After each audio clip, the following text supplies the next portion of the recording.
Exalted is a game of cinematic action, with mighty heroes crashing through the world and looking cool doing it. It's a game that's compared to both Hercules and Ninja Scroll, and whether it's myth or anime, it's full of cinematic action. In order to encourage that kind of action, Exalted has implemented a stunting system that rewards characters for the way players describe their actions. This is the Pattern Spider, a YouTube channel about roleplaying. In this video I'm going to delve into the history of Exalted stunting system, how it works and my own experiences using it. Exalted has had a stunting rule ever since 1st edition, and while the stunts themselves have looked similar in all 3 editions, the details surrounding them have changed. In 3rd edition the stunting rule is still there, but the rulebook doesn't really delve into details about why it exists and how to approach it both as a storyteller and as a player. That kind of information could have been cut for space, since 3rd edition is a big book.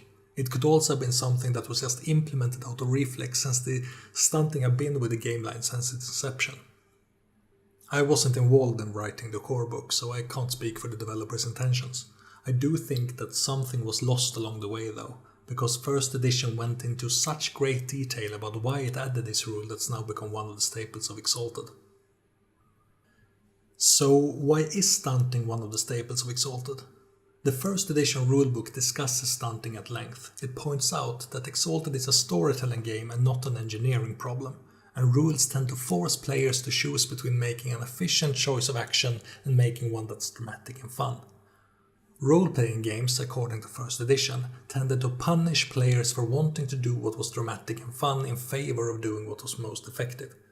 In order to solve this problem, 1st edition added a rule that made the most entertaining action be, by design, the most optimal choice to make. In order to stunt in Exalted, a player must do their best to describe their character's action. 1st edition's philosophy was that since Exalted is a story and not a real world, cool things should be more likely to succeed than dull things. Based on how the player described their stunt, the storyteller could add a bonus of 1 to 3 dice to the action. The cooler the stunt, the larger the bonus. Successfully performing stunts are also described as profoundly affirming events, where the character replenishes motes or willpower out of catharsis. You'd get either 1 mote of essence for each stunt die, or replace those motes for willpower for 2 or 3 point stunts. However, 1st edition recognized that being constantly creative is difficult. If the stunt isn't cool, the player doesn't get the dice, and without the extra dice, the character doesn't get the essence or the willpower.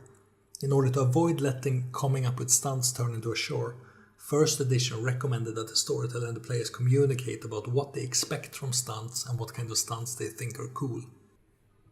1st edition also elaborates on how to adjudicate stunts to help out storytellers. First, you need to define what is a stunt. For the purpose of the game, a stunt is a way of describing a character's action that's evocative, exciting, and that results in a cinematic feel.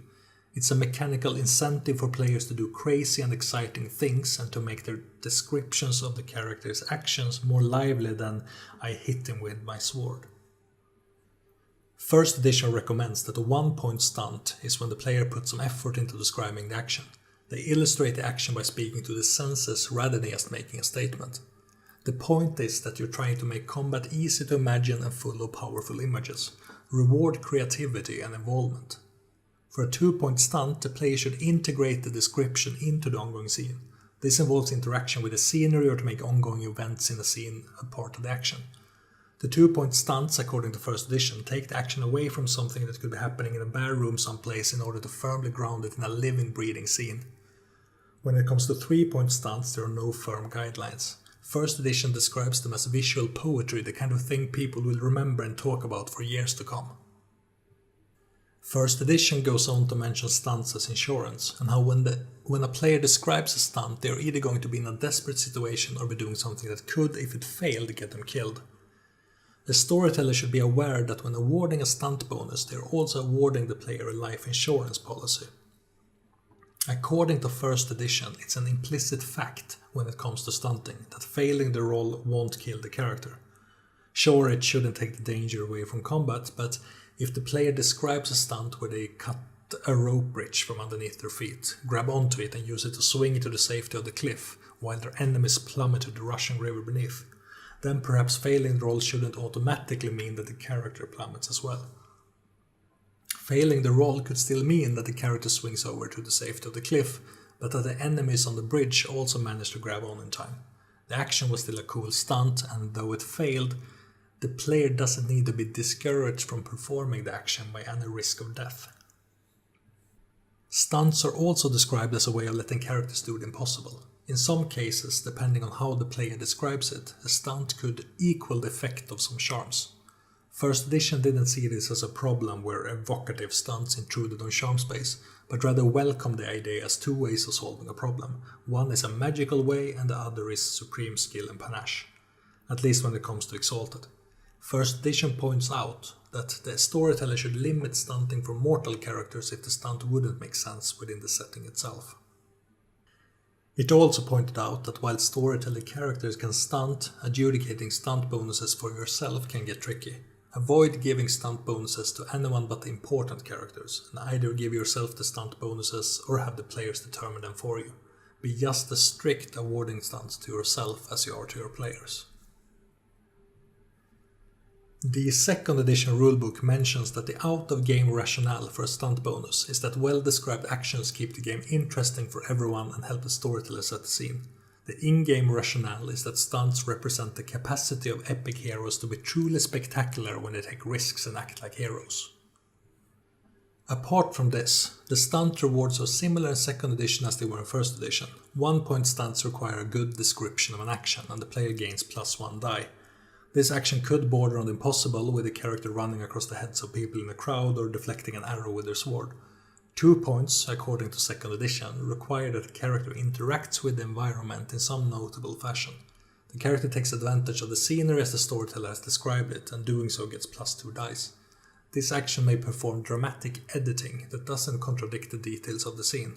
The storyteller is also said to be allowed to veto any editing that they deem inappropriate. Second edition, just like first edition, uses the term visual poetry to describe 3-point stunts. They are described as singular acts of greatness defined by their capacity to leave the other player slack-jawed in astonishment. Before third edition's intimacy system, Exalted characters had something called a motivation that was the driving goal in life. Second edition added this motivation to the stunting system, claiming that stunts that resonate with the character's motivation in a particularly obvious and dramatically appropriate way are rewarded as if they were 1 point higher than they are. If the stunt already was a 3-point stunt, then the player got another experience point instead. If a stunted action succeeded in second edition, the character received modes equal to twice the stunt rating. For 2 or 3 points, the player could choose a willpower instead. In games where 3-point stunts were rare, the storyteller was recommended to give them 1 XP as an alternative to modes or willpower. Another concept that was around in second edition, but not anymore, were heroic mortals. Unlike other mortals, these were often more powerful and central to the game. According to second edition, heroic mortals could stunt, but they received less benefit than magical beings, effectively reducing their bonus by 1 degree. A heroic mortal would only get 1 die for a 2-point stunt, which, in my opinion, is a completely backwards way of thinking about mortal stunts. Instead of limiting the mortals to act within the scope of mortal capabilities, they are encouraged to be even more epic and descriptive than even the Exalted are, since that's the only way for them to be rewarded. Second edition only recommended that storyteller restrict mortal stunting by not letting unimportant NPCs stunt. It also mentioned that the storyteller should limit stunting for all characters if they wanted a grittier game.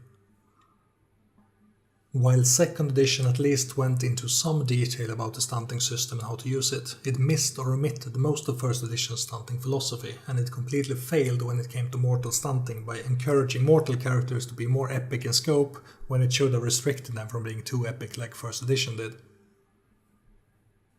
Third edition doesn't mention stunting much at all, at least not the philosophy behind the rule.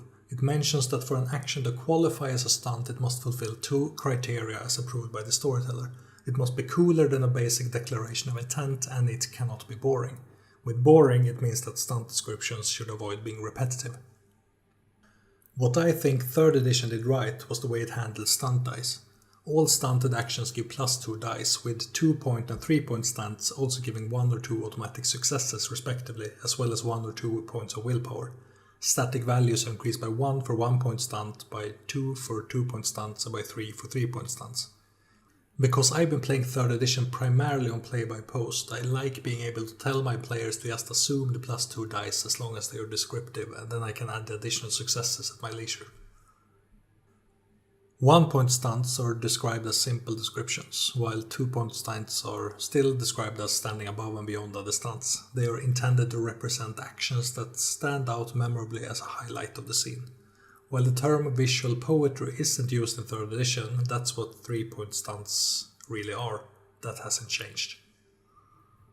What 3rd edition actually does bring up, that was mentioned back in 1st edition, is that performing an unnecessarily dangerous stunt, remember the rope bridge, the storyteller is urged to not level devastating consequences if the stunt fails. The player should have a chance to beat out the flames, and they shouldn't avoid reckless heroism for fear of danger. After having looked at stunting in all 3 editions, little have changed in the way they are used, but I feel that much has been lost in the way they are presented. 1st edition is a shorter book with a dedicated storytelling chapter, and elaborating on stunts was easy to do with that extra chapter. 1st edition was also the book that spawned the idea, and you can tell by reading it that it really thought it was a good idea and wanted to tell you exactly why it was a good idea. 2nd edition tried to be clever. Instead of focusing on what it was that made stunting fun, it tried to paint additional complexity onto an otherwise simple stunting rule. Adding special rules for stunting your motivation and changing how stunting rewards work for heroic mortals spoiled the simplicity and the fun of stunting. 3rd edition brought back that simplicity, but 2 previous editions had normalized the stunting rule to a point where I feel that 3rd edition just assumed that everyone would know what it was about. The stunting rule is painted onto 3rd edition because it's supposed to be there, because it's always been there, but it doesn't bother explaining to readers why. I think that every group has their own thoughts about stunting. When it comes to my personal experience, whether as a player or as a storyteller, I feel that the stunting system fulfills in theory what 1st edition set out to do. They wanted to create a system that encouraged players to do what they wanted to do instead of doing what they thought they had to do. I firmly believe that the stunting system helps with that. However, and maybe I've just had awkward players, but my experiences with stunting is that it's most of the time forgotten, and that players employ stunting when they are desperate for more dice and not when they want to do something cool and memorable. This is more common in my real life groups, but I hear this sentence uttered before almost every stunt. I want to try making a stunt. One part of me thinks that that particular sentence kills the idea of the stunting system completely. The player isn't telling me I want to make a memorable moment with that sentence. What they're saying is I want more dice. If we're going to follow 1st edition's philosophy, that alone should be enough to not give them a stunt reward. But with that being said, even though the players are forcing the stunts to get those dice, I think that the result still often becomes a memorable experience. I know that if Guilt the Zenith didn't feel like he needed those extra dice in the drunken prayer to Venus, his player wouldn't have stood up from the gaming table, taken his shirt off in an attempt to play intoxicated and improvised a 5-minute speech. If I had told this player that you said you wanted extra dice, so according to the stunting rules I'm not going to give them to you, I would have prevented that moment from happening. And apart from taking his shirt off, it ended up being a pretty good moment that we still talk about to this day. So even though I can be a little bitter when I hear my players say I want to make a stunt, I think I can be forgiving. Because what ends up happening is the players making a stunt, even if they do it for the wrong reasons. Even forcing yourself to make a stunt to get those extra dice can prove to be a nice moment to try something memorable, or even to overcome some awkwardness. Stunting could actually be a way of helping otherwise quiet players get creative and roleplay, or introverted players open up before the rest of the group, even if only for a moment. And even though my experience is that players stunt for the wrong reasons, my experience is also that after the stunt is over, they all smile for the right reasons. Please comment below with your thoughts about stunting and what the coolest stunts are from your games. If you enjoyed this video, please like and subscribe, share it on Twitter and Facebook, and show it to your friends. Until next time, see you in creation.